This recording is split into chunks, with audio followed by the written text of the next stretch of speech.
So we saw Suicide Squad, and I saw it with my good pal Jeff Cannata. Yeah. Welcome back to Reviews on the Run. Oh my for a gosh, moment. it is a return. So cool to be hanging out with you and seeing Suicide Squad. Yeah, this was something that I think as the reviews started coming out, we probably both felt a little bit of dread, a little concern. I know that you have friends in the business who had already seen the movie. They didn't have good things to say. But I went in hopeful. Yeah. I really wanted it to be good. I continue to go to these DC Cinematic Universe movies hoping that one of them is going to win me over and be the one that gets me back into the DC Cinematic Universe. I think, like me, you are a huge DC fan. You love Superman. I see you wearing your Superman shirts all the time. That's right. And now you sport Clark Kent glasses. So Yes, indeed. you're all in for DC, as am I. I'm one of the biggest Batman fans in the world. And Batman is in this movie, but let's, top level, don't reveal too much. Okay. Thoughts on this film? Let's start with what I liked. Okay. I think Margot Robbie is great. Yeah. She really brings it in this movie. It's unfortunate what they, constantly put her in bikini bottom throughout the whole. I mean, she looks great, obviously, but it's a little. That's the character, but it feels like that's all that they sort of sketched out for the character in the movie as well. Well, the reason it feels so odd is because the context in which these characters come into the film. Yeah. They are literally given a bag of clothes to go into a mission, and somebody thought it was a good idea to just give her bikini bottom. So that is strange, but she's great. Yeah. She's great. I don't know if I love the version of the Joker, but that dynamic is fun, and seeing a little Batman is really fun. And that's about it on the stuff that I like. Yeah, I mean, I think that they got some interesting sort of beats with every character in this movie, but once again, just like with the cluttered Batman versus Superman, we have a very stuffed 2 hours of movie here where there's like all of these disparate parts that don't really add up to a whole bunch of stuff when you smash them together. There's no elegance to the way that we're sort of cutting between each of these things. And even the introductions of these characters right at the beginning, they have to do this as sort of expository, like almost like an old episode of Chips or A-Team or something like with the logo coming flashing weird. up. And It's then you gotta weird. get a whole story on each one of these characters that doesn't really, offer us that much. Yeah, it's like, let's do 5 origin stories really quick. Yeah. Because you need to know who these people are. Right. And then it's weird because then there's like a couple of extra Suicide Squad people Yeah. and that come in later and like, oh, wait, crap, we forgot to do the origin story. Yes. We'll do that real quick too. So there's like 57 characters in this movie, all Yeah. running around, and they're all supposed to be the worst, baddest of the bad. And my big question about this movie, of course, they get sort of sent on this assignment. They have to be the good guys, or the worst of the worst, to Right. take down what's even worse than them. But where did all the superheroes go? Like, where did they? Like, things are blowing up that are like consequential and. End of the world. They literally Yeah. say end of the world. Yes. We're preventing end of the world. Yeah. Batman's got other things to do.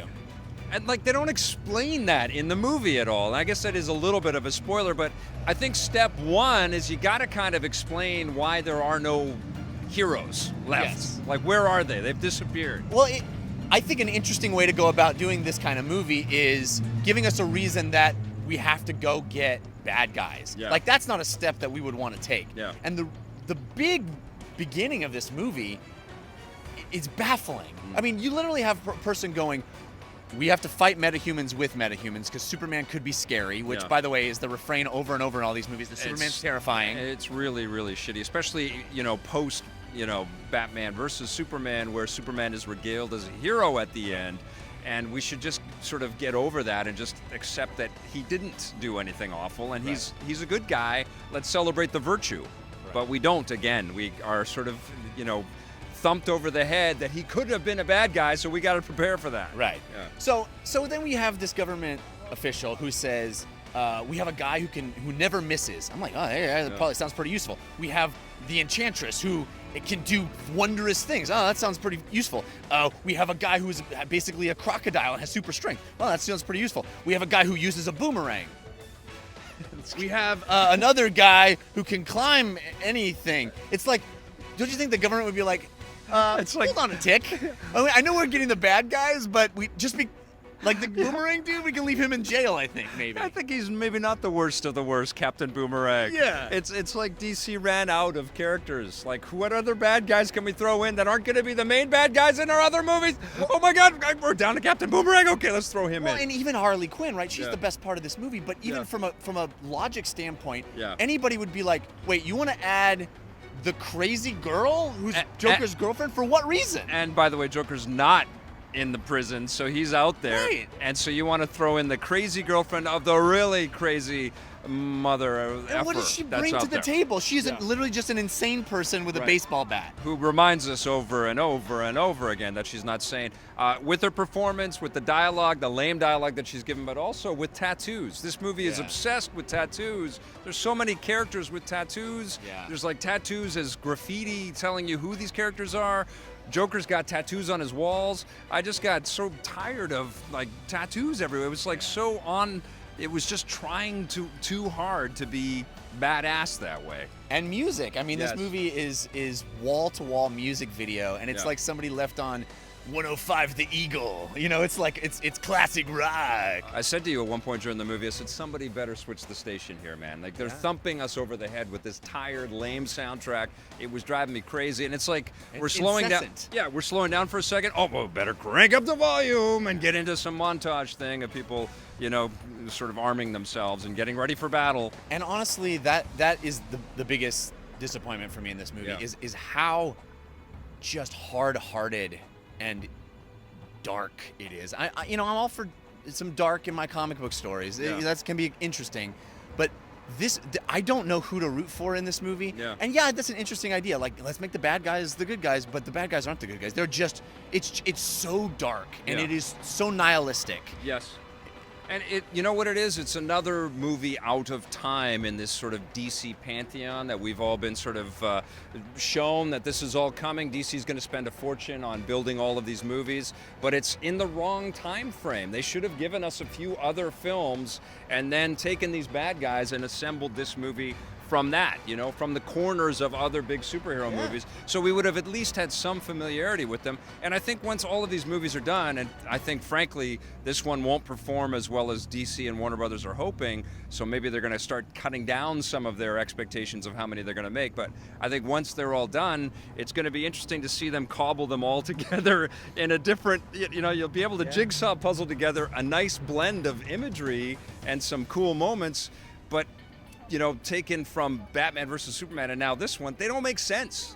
You know, we just don't really care or know these characters. That doesn't make sense. And you make a good point. You know, the reason this happened in the comic book, in the comic universe, is because these characters had all been around for a long time. Yeah. It all had little fun parts of other comic book stories where Batman defeated them or they were doing some bad thing and Superman defeated them. And it was like somebody had a novel idea of like, what if we took all these kind of B bad guys and put them on a team? That'd be wild. Yeah. Well, that could be cool too if you, again, as you said, establish them as these side characters and then cobble them together, but forcing it and giving us these 5 origin stories and trying to throw all that information at us, it just doesn't work. Well, and frankly, the script sucks. I mean, it's just a bad script. They have terrible lines. Their jokes are leaden. So when they try to sort of jack up a little bit of comedy, it just falls through. Nobody was laughing in the theater. And yes, we're all jaded critics and hate on us for not digging it, but it just wasn't funny. It wasn't fresh. It has some great visuals. I think, you know, Ayer's got some great special effects artists working with him. The look of the Enchantress is amazing. Yeah, and I felt like, you know, there are definitely tangents that we could have gone. I think a Joker, you know, Harley Quinn movie would have been great with Jared Leto and with Margot Robbie. I think that would have been fun. I think an Enchantress movie would have been great. It's a little Ghostbuster-y, but it's still kind of cool.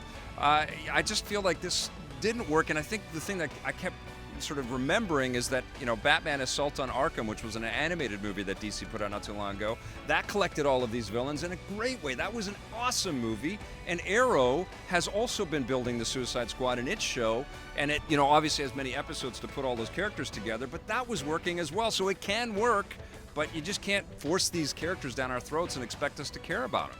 I agree. Yeah.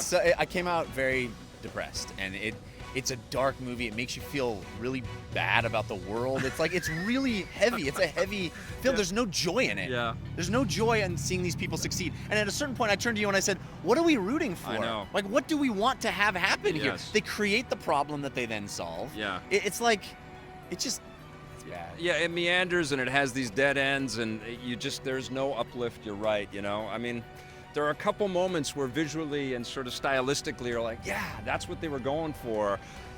And I like Will Smith too. I'll watch that guy in anything. I mean, he is charming. I do wish that we got him as a hero, though. I mean, he's such a heroic presence, right? Like, he just commands the screen. Like, I love that Hancock movie that he did. I thought that was cool, and I miss him in that sort of role. And he's so buff and so ready for action, and then they have him just shooting everything. Yeah. It feels like a squandered way to use this incredible actor.